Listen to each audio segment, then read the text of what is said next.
It's a Guy Jeans podcast.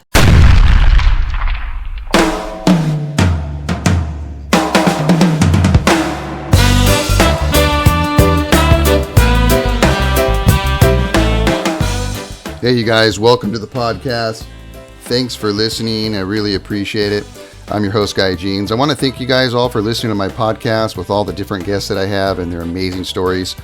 And remember, if you get a chance, submit a review on iTunes, Spotify, or wherever you get your podcast. It's much appreciated and it helps the podcast grow significantly.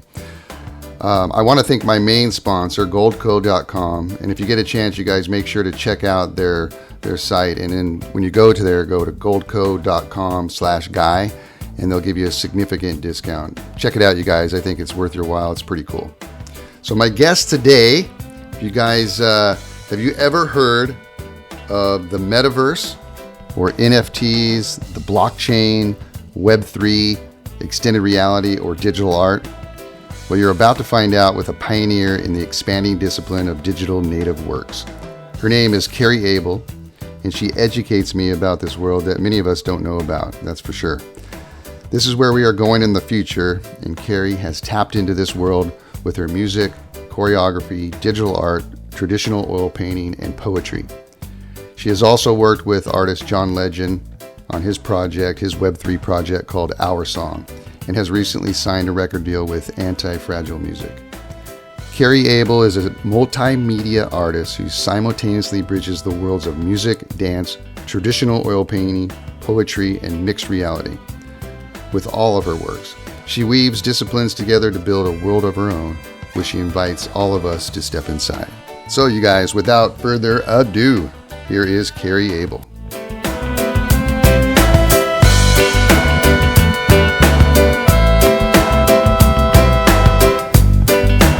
Hi, Carrie. How you doing? Hey, I'm good. How you doing? I'm doing good. Thanks for being on my podcast, and I'm really interested to find out about everything that you do. In the intro, I kind of let everybody know a little bit about you, but if you wouldn't mind kind of talking about who you are and what you do and that sort of thing, that'd be awesome. Okay, sure thing. I'm Carrie Able. I'm a multidisciplinary artist and musician working with extended reality technology, and just really passionate about combining all those things and seeing the limitlessness of the future and interactions. And right now I'm working on my first full vinyl album, and then also making it a 360 VR experience. You just got signed to Anti-Fragile Music, is that right?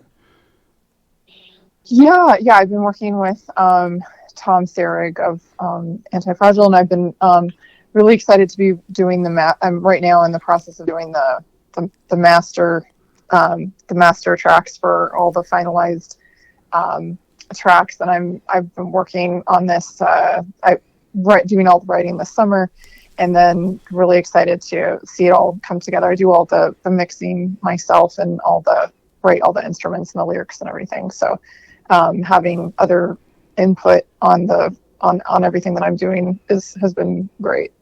I've been looking at your videos and listening to your songs, and you combined, and correct me if I'm wrong, you combine visual art with your music, with people dancing, and everything's choreographed, and there's digital stuff going on in the background. Is that right? Am I getting that right?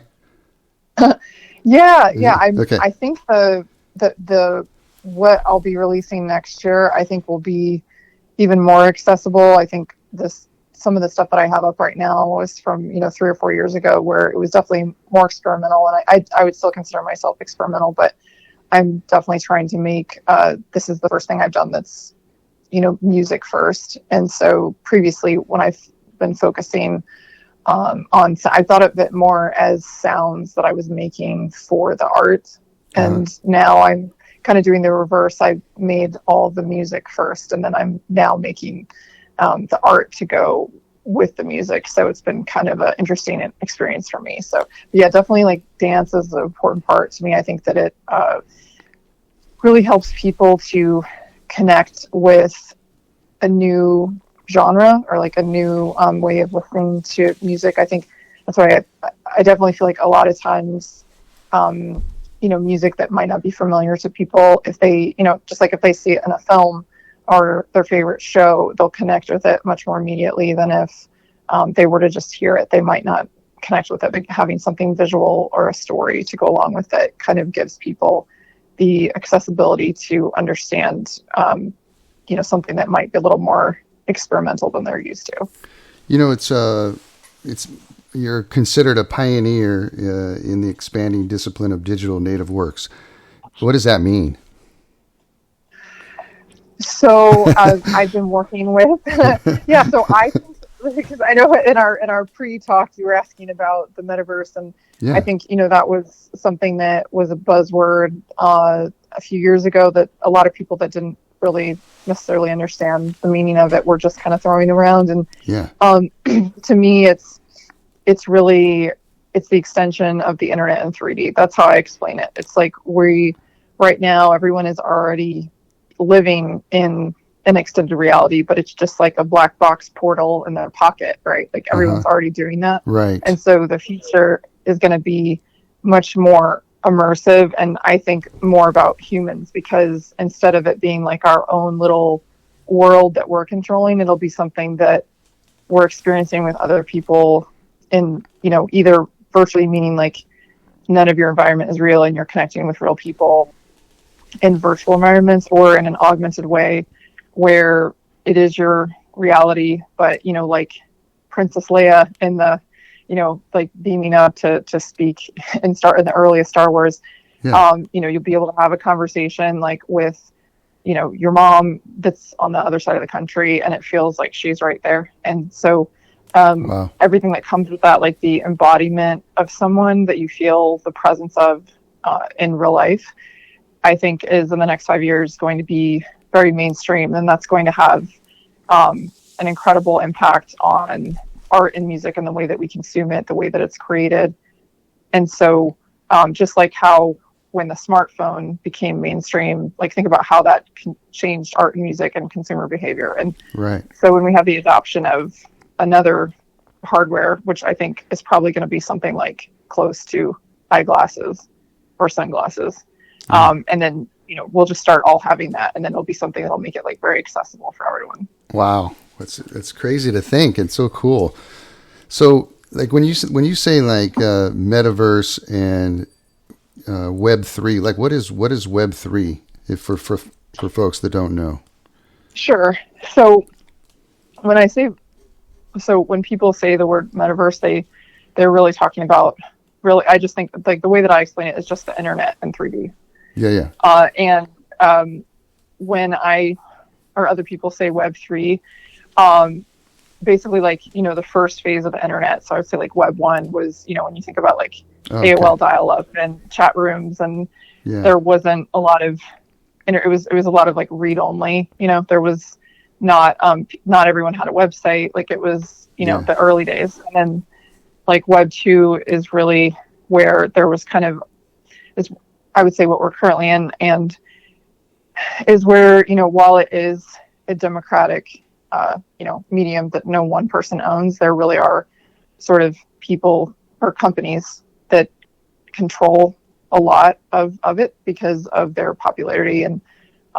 And we as artists and creators and people don't have ownership of the assets that we put up. We don't have, we're basically, we ourselves are the commodity. And so I think what the dream of Web3 is that people will own their own, music, artwork, their own data. So like if you could choose to be advertised to, and then you actually make money from that because you own the data that they're using to do that. Yeah. And then same thing with like, someone, creating a following online, you really can't make money from that unless you have a partnership with a brand or something. And the people that are making money from that are not you, even though you did all of the creation and the building. So really like Web3 is based on this is a very long explanation, but it's No, it's based on great. the blockchain. It's based on the blockchain, and basically, like, people don't need to be scared. Like, obviously, there's a lot of bad things associated with that, but it's just kind of like any early technology. There's not a lot of guardrails for that, and so that's still being ironed out. But the dream and I believe very strongly in the technology, and I think you have to kind of ignore what the market trends are, because if you just pay attention to the headlines, it's literally just who's ever getting the VC money at the moment.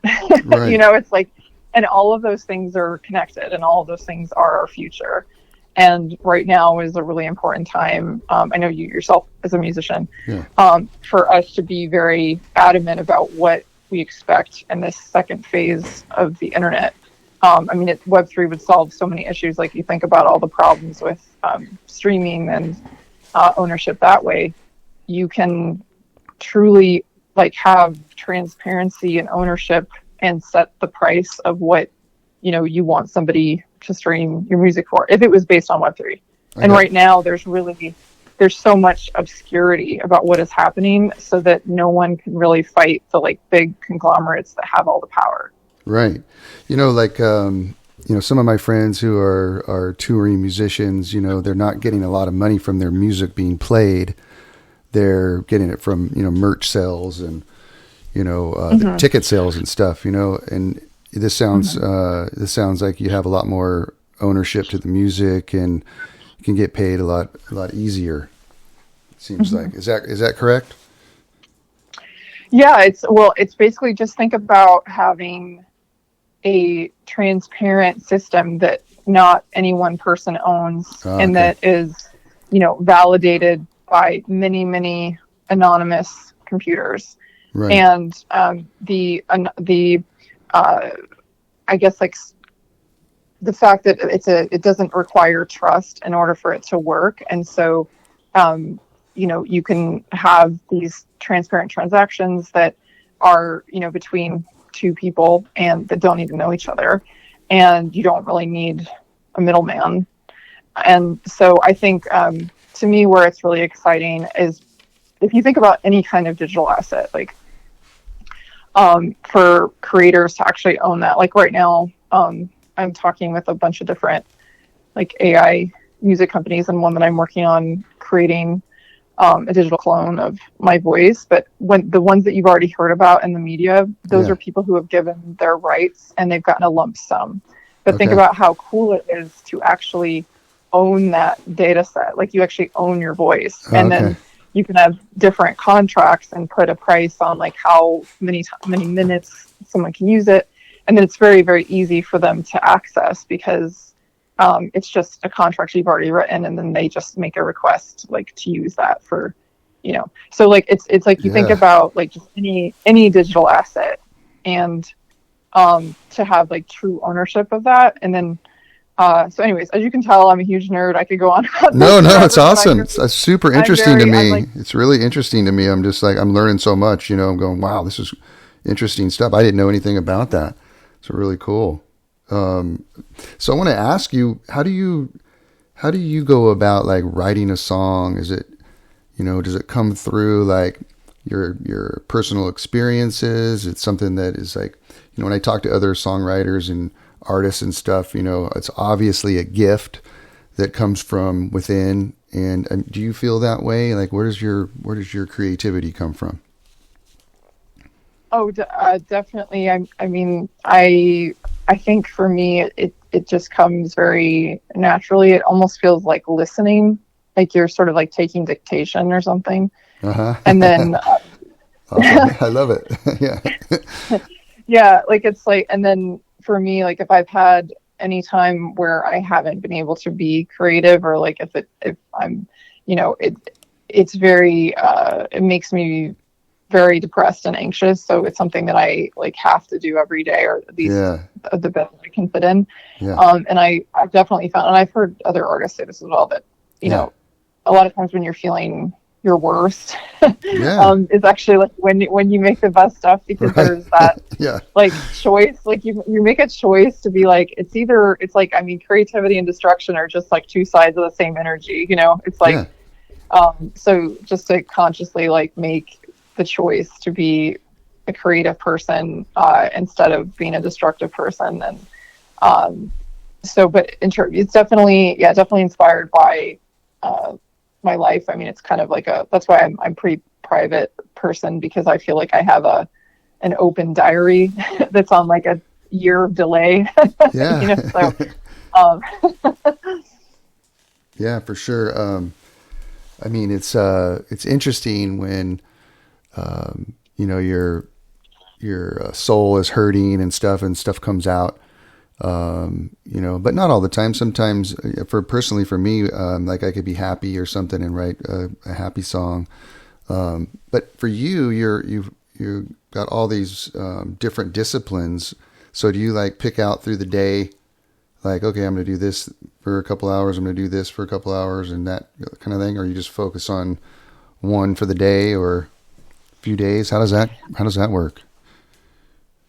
Yeah, it's interesting. It kind of, it shifts. Like Yeah. it feels like it all comes from the same place, but I would say I've been really focused on right now the finalizing the album and then thinking about the VR and then like the music video elements. So we've been choreographing and looking at like costumes and then also thinking about like just kind of the fine tuning on the mixing. But like, so I could be working on all of those things in the same day. But in terms of like, if it's a painting or like the start of a song or like kind of the meat of like the creation of it, that I like to have at least, like 3 hours or something, like if like a big block of time that's uninterrupted and has, no meetings and, that's like, I would say ideally at least 3 hours. And so I definitely like to work in,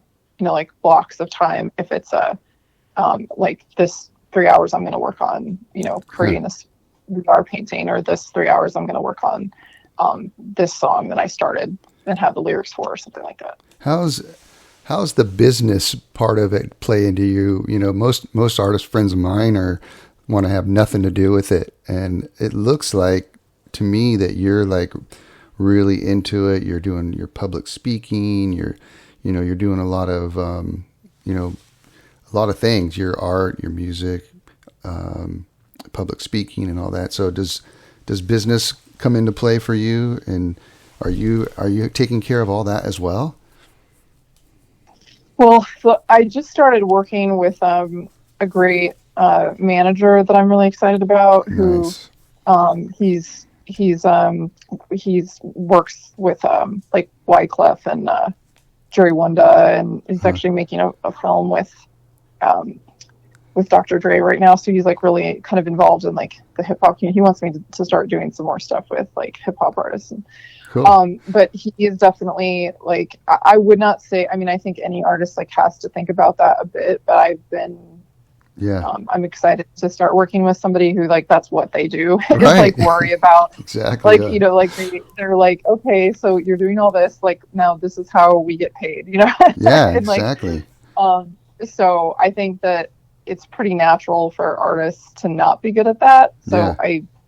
I would say like, but certainly that's something that you have to consider and think about.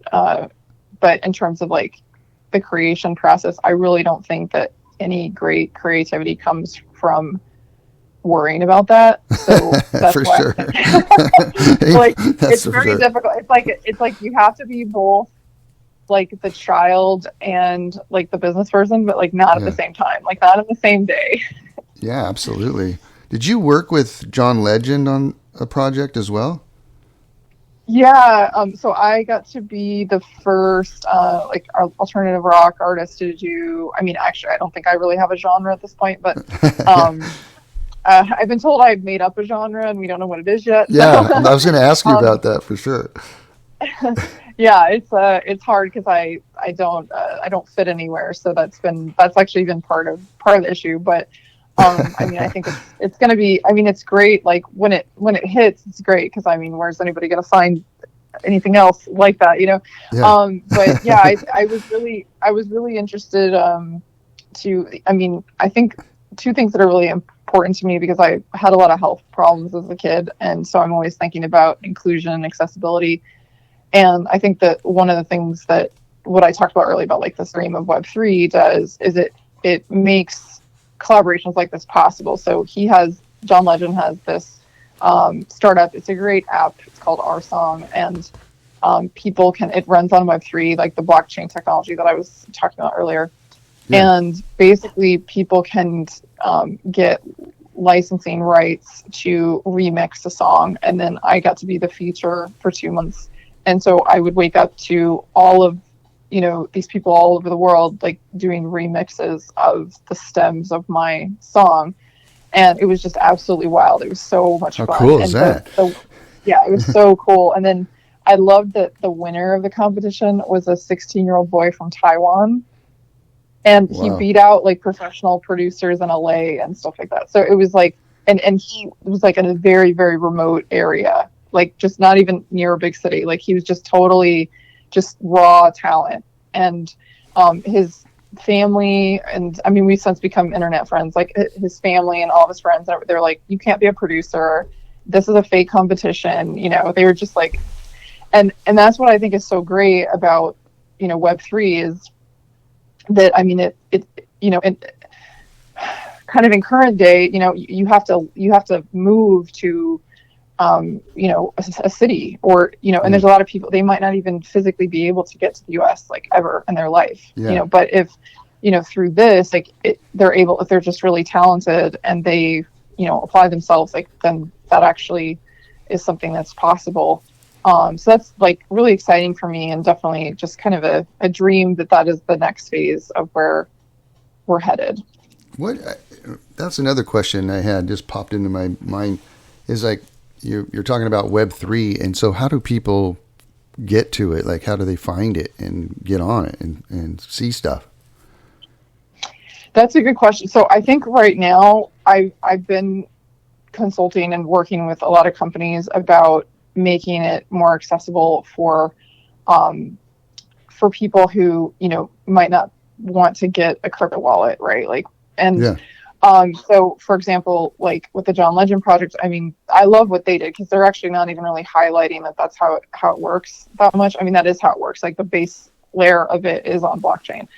But anyone could just go download that app, like the Our Song app, and you can pretty much use it without knowing anything about crypto. I mean, they did a brilliant job of designing this and making it really user friendly. And then usually what people do for like Web3 companies that are trying to be accessible is they'll make it so that what's called a custodial, this is getting super nerdy, but they have what's called like a custodial wallet. And so that people can basically just go on and make an account that is more like, just creating like an Amazon account or something. Yeah. And so they don't have to go through all the steps of like learning about blockchain and stuff like that. I'm sure like eventually, just like how in, the 90s, not very many people were building their own websites, but then people created like tools that made it easier. It's actually a lot more complicated to make it easier for a lot of people to build than it is just to build it yourself, So like there hasn't been the proliferation yet of people building the tools that's making it easier, but I truly believe that like the future of it will be sort of people implementing these tools that makes it more accessible and easy for people to use. So I'd say like if your audience is interested in music, particularly if they're musicians or producers or DJs, like I would totally download the app and like play around with the Our Song app. That's a great one. If they're more interested in art, Nifty Gateway is a company I've had some releases with for digital art, and that's something they can go on and create an account that's really easy to do, just like I said, like as easy as making like a Facebook page or something. And then if later in the future they decide, I want to actually like get my own crypto wallet and really take ownership and control of all this, then they can do that in the future. But yeah, like those would be my two in terms of projects that I've worked with that are really accessible and make it really easy for people. So if anybody's interested in, collecting, digital art, I would definitely recommend Nifty Gateway, and there's some of my stuff on secondary on there now too as well. What they would go to, what is it called? Our Song? Yeah, so it's just like OUR and then SONG. And there's a website, but it actually is meant to run on an app. So like you can go there. They have different features, and then it's really fun because the more times you log in, the more that they give you what's called like shouts, and then you can vote on different remixes, and then the combination of the winners, it's like judges plus like crowd community vote and stuff like that.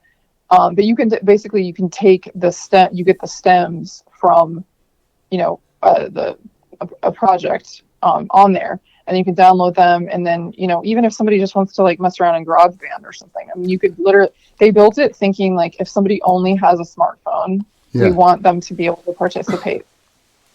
So do they have to get a digital wallet prior? No, that's what I was saying. The two that I'm recommending, so for like music, I would say like mess around with Our Song. It's great. And then if they're interested in art, I would definitely check out like Nifty Gateway or Foundation. Definitely Nifty Gateway for sure has those two. You don't have to own a wallet. It's like very easy to sign up, and just as easy as like creating a Facebook page or an Amazon account or something like that. And then if in the future somebody decides, I really want to they get really into blockchain and they want to create their own, they could transfer those assets, but they don't have to like at this point. So I think, to me, like, I don't think in the future it's because it's too complicated. People just aren't, like, the average person is just not going to do that. So the developers are having to, of course, build tools that are easier for people. For sure. But the technology will still remain the same in terms of like how it functions and how it's legitimizing ownership. And so like in terms of like this is still something that isn't out yet, like the AI voice thing. Yeah. I think it's just really exciting in terms of for musicians and creators to just really have true ownership and to have the transparency of knowing, like being able to set their own value, having automatic royalties, just like with visual art. So I have one piece on Nifty Gateway that's relisted for like 1.4 million or something, which hasn't sold. But if that were to sell in a traditional auction, like I would get nothing. Like, I mean, I'd probably get my name in the paper, but I wouldn't actually get any money. Okay. But with Nifty Gateway, I would immediately wake up to 10% of that. Like immediately, like it would just automatically go to my account. What's it called? Nifty Gateway? Oh, Nifty, like Nifty. Okay. Yeah, Nifty, and then Gateway. Okay. And that's also pretty so if anybody's interested in like collecting visual art, that they make it pretty easy. And they also do, I think both of those companies do kind of like their due diligence of the know your customer. I think it's called like KYC or something. So it's like they're using the blockchain technology, but they're like really adamantly making sure that they work with, federal regulations. And it makes it a little bit more safe for people that are like worried about the bad actors that have been involved in that. And that blockchain is something else. That's another discussion as well, that makes it safe for people to buy things as it goes through different computers, I guess, or something like that, from what I understand. And people can't follow it and steal your digital pieces. Is that correct? Something like that? Yeah. So there's still like, there's a lot of actually startups that are working on this right now about making it like where, there's still people that are like, I have friends of friends who have had really valuable digital assets stolen by falling for like something where they thought it was customer support and they clicked on a link and like downloaded something, and then so like just like with anything, I mean, and the kind of the the drama of that is that there are not as much, like, guardrails are still being built for that. So that's why I would recommend, for if people are starting out, like, maybe go to one of these that has just, it like runs on that, but you don't have to worry about that. Like, you're just like, oh, you just go, and it's more of an experience, a user experience that you are used to, where, you know, you're just basically creating an account. That's how I would start out. I would, if you're, if anybody's thinking about, actually, you have to be like really careful, like, starting out. And I think all that will be a lot easier, like, very soon, probably in the next, 5 years for sure. So you create these digital art pieces and then you sell them. Is that right? Yeah, I haven't had a release of digital work since last year, when I know I sent you this 360 VR video. And so there were some of the pieces that I had released for the Venice Biennial that were on there, but I am planning on doing some releases for the album, because it'll be a 360 experience. But I think for this one, what I'm really thinking of it more as being experiential. Yeah. So in terms of it being, I've been talking with some of the people who built the Salvador Dali Museum in Florida, that are interested in licensing my art and music for the album for one of their permanent locations.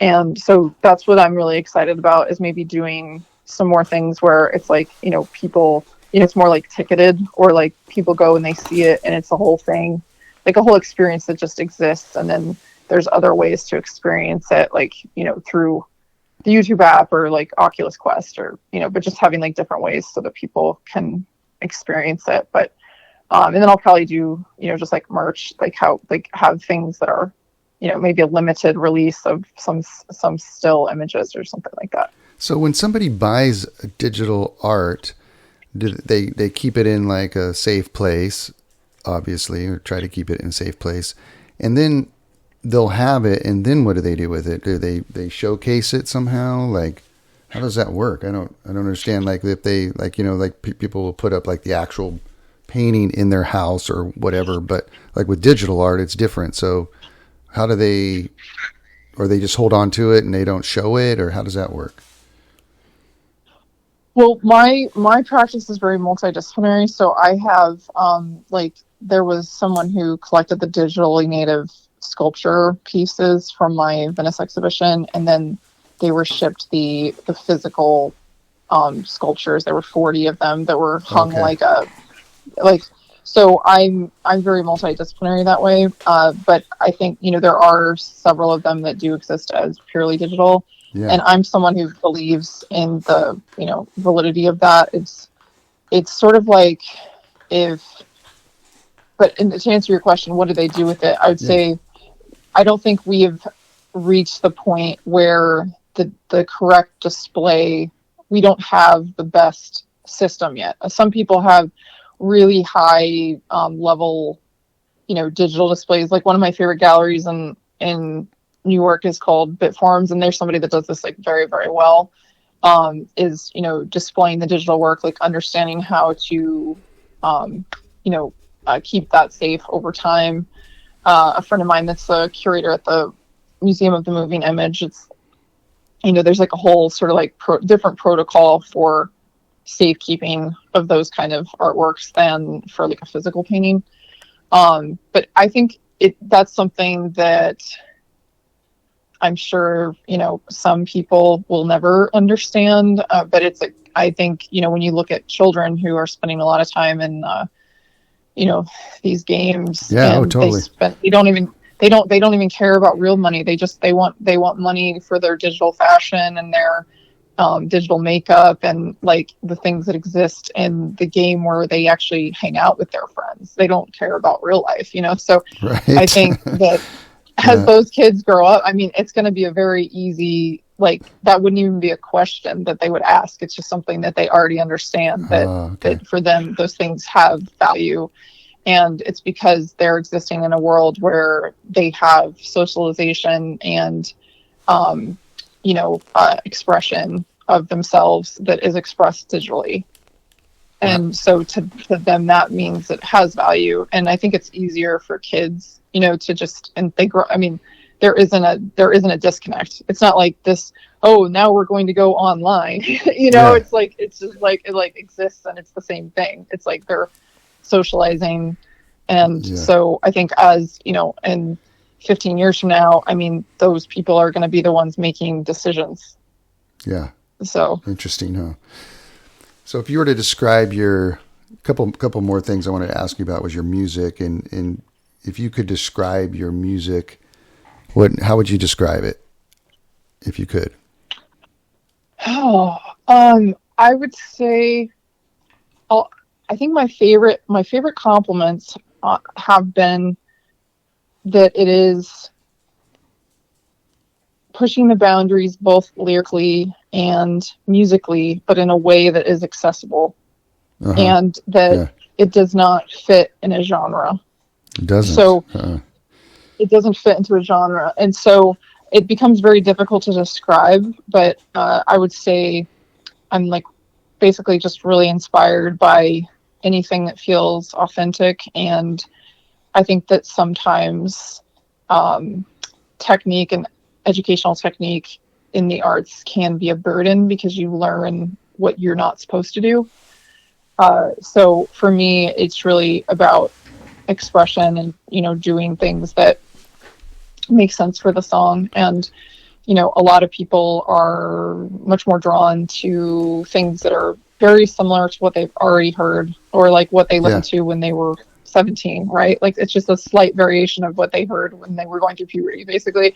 And so for me, like, I'm just much more interested in kind of like pushing things and combining a lot of different like sounds and techniques, and just being very raw and authentic in the expression, and trying out as many different, instruments, and both analog and, digital. But yeah, it's like, it becomes a difficult thing to describe. It'd be much easier if I could be like, oh, like, it's like alt pop or something, if there was some kind of neat category that it fit into, then it would be a lot easier. When I'm listening to it, it's almost like it's when jazz came out, all those jazz musicians were pushing the envelope to like, do all these different scales and these different modes and all these things. And people are like, what is this, And it's almost like that. It's like almost like jazz of the digital world or something, I don't know how else to explain it, but it also has a vibe of I don't want to say like a place, but it almost has like a vibe of like an artistic city, I could say, like when I'm listening to it, I'm like, okay, that sounds like, this is maybe coming, like, it sounds like Italy or New York or, something like that. I don't know if that makes any sense, but that's what I'm feeling when I'm listening to it. It's kind of like, puts you in that kind of frame, like, you're definitely going somewhere on a little journey with it. You know what I mean? I don't know if that makes sense. Thank you so much. I love that description. Like jazz of the digital age. I love that. It's I've had my one of my mentors, Craig. He did the first song on the album, the Sugar Hill Gang in the 1980s, and he was like a big R&B singer. Yeah. And so he talks to me a lot about how like the reason that they brought him in was because in 1980 people were like, hip hop, like what the F is this? Like it was, and so they like wanted something that was more accessible, and at that time like people got what R&B was, and so they brought him in to be like, okay, you be the first song on the album to kind of just like introduce this, and and so he's telling me, that's basically what is happening for me right now, and that like finding the entryway for it to make sense to people. And he's definitely used the jazz has he connection as well. Yeah he did, because I think some of the stuff sometimes he says I remind him of like Etta James, or like he said like beat poets of the like black beat poets of the 70s, but he says sometimes my intonation reminds him of. So it's kind of it's pretty interesting. And I think he's in his late 70s now, so his history and knowledge of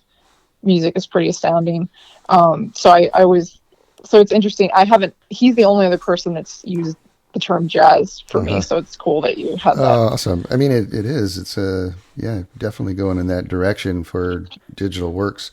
So when you're creating,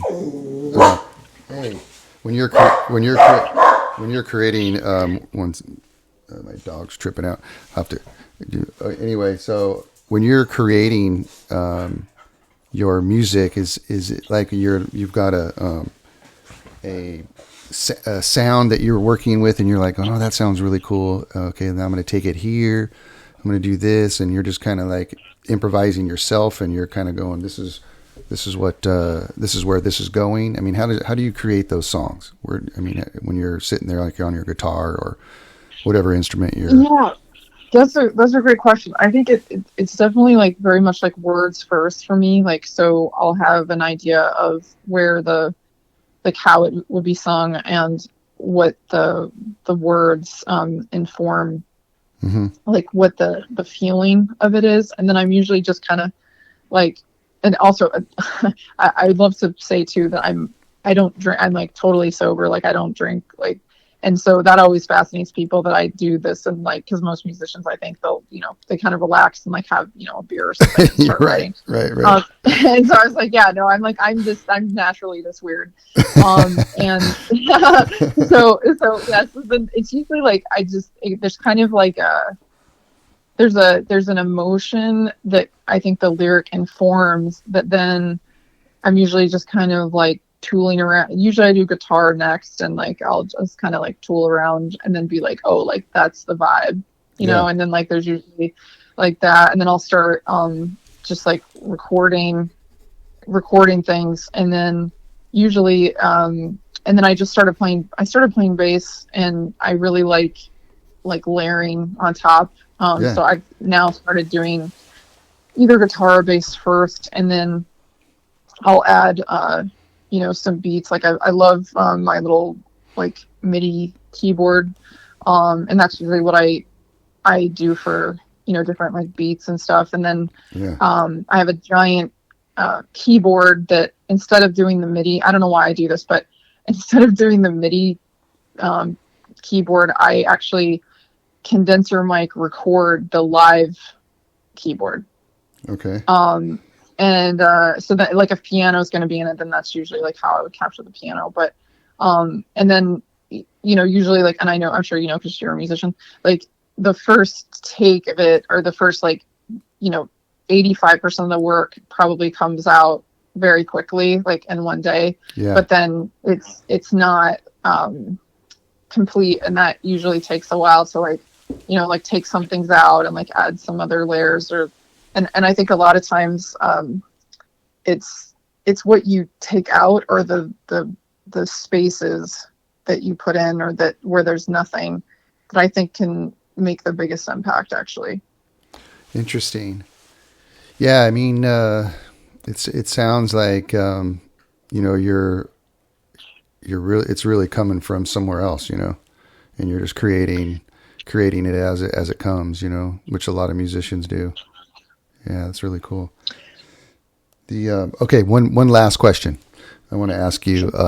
So you're getting your songs together, and you're getting ready to go perform them, right? And you're working out all your the dancing with your friends there and all that kind of stuff, and then you're getting ready to go on stage or wherever you're performing. Are you getting butterflies? Are you getting nervous? And what is that like for you? Oh yeah, always. Because totally. Absolutely. Oh yeah, always. Because I think, anytime there's I think for me, it's always like, there's so many things that can go wrong that really don't have to do with like how good of a performer you are. Like it's like, your in-ears could go out, or like, I mean, our last show, like the drummer like accidentally like double booked himself, and so we had to nice. and so he was like, he was like, okay, like I was worried about him being late, and then the venue had us start 30 minutes late, and I'm just like, oh my gosh, like Yeah. you have to be kidding me. And so and then I'm getting like texts from people being like, oh, I thought you were supposed to start like 30 minutes ago, and I was Yeah. like, yeah, we were, so I think it's like all of those things that, Oh, which heck now, yeah. I mean, thank goodness I'll have now that I'm working with a manager, I'm realizing that I was like, oh my gosh, like the amount of stress that will relieve of just having somebody else. Like it's hard to be the lead performer and managing everything. Oh man. Yeah. So yeah, really looking forward to that. But it's yeah, always, I think, anytime, I think it's just a sign of, I think butterflies is just a sign of that it's something you care about. And but Yes. then after for me, like, I mean, once I'm like on and like we like start, it's like totally zone. It's like just like totally like, and I love it. I'm like in the moment. I'm totally just like Nice. revisiting and feeling like I very strongly feel like all of the emotions of what made me create that piece Yes. in the first place. And so it's like, to me, like it's really easy to be present once it starts.